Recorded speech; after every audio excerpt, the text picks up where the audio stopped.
Video ini khas untuk business owner ataupun mungkin tuan-puan yang ada syarikat sendiri, para pesara yang mungkin banyak sangat duit, dah tak tahu nak letak dekat mana, maka video ni khas untuk tuan-puan. Boleh save dan share dulu video ni untuk rujukan pada masa akan datang. Baru-baru ni tuan-puan, pada bulan Mei 2025, ada seorang business owner telah pun membeli 1 kilogram emas. 1 kilogram emas harga dia sekitar RM486,000. Kenapa beliau nak sangat miliki 1 kilogram emas ni tuan-puan? Katanya beliau so far tak ada masalah nak menyimpan di ASB, tabung haji dan juga KWSP. Tapi beliau sedar satu perkara, di mana simpanan beliau makin lama makin sikit, makin lama makin sikit. Sedangkan dividen yang mereka telah pun dapat adalah sekitar 4 hingga 5% sahaja. Memang betul, digit dalam akaun bank nampak banyak. Tapi tuan-puan perasan tak, kuasa beli makin lama makin susut. Maka kalau tuan-puan nak selamatkan kekayaan tuan-puan, nak selamatkan dana persaraan tuan-puan, maka tuan-puan boleh beralih kepada simpanan aset emas fizikal seperti 1 kilogram emas di tangan saya. Tahun lepas 1 kilogram emas di tangan saya berharga RM374,000 sahaja. Hari ini tuan-puan, harga dia telah pun mencecah hampir RM500,000. Dalam jangka masa tak sampai setahun, telah pun untung hampir RM130,000. That's why rata-rata penyimpan emas yang terdiri daripada business owner, pesara dan juga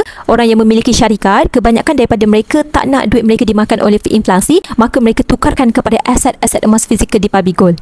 Jadi kalau pada hari ini tuan-puan ada bajet sekitar RM500,000, tuan-puan boleh dapatkan item 1 kilogram emas. Kita baik, saya akan hadiahkan 5 gram emas secara percuma kepada tuan-puan. Jadi bagi tuan-puan yang nak saya bimbing dalam simpanan emas, boleh terus klik link di bio ataupun terus rujuk pin di video TikTok saya cara untuk bermula. Saya akan guide tuan-puan dalam simpanan emas bersama dengan Pabi Gold.